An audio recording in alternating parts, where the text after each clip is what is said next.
Hey everyone, welcome to my channel. I'm Patrick Novotny, and I'm going to be bringing you another how to fold a pocket square video. And if that's the kind of thing you like, then please subscribe, and don't forget to check out my full playlist of pocket square folding videos. Hey, in this video I'm going to show you how to do the 4-point crown with 2 squares. Laying out your 2 pocket squares, you're going to fold them on, turn them onto their sides, fold them in half so you have 2 triangles.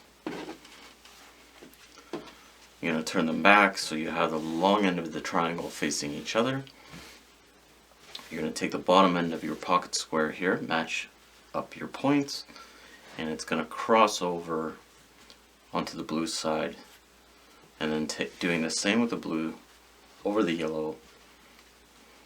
So you have a 4-point crown, and your pocket square is probably going to be about 3 or 4 fingers wide, and then you're going to wrap the excess around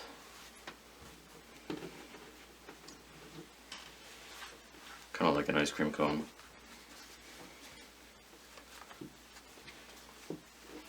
And then you've got your 4-point crown.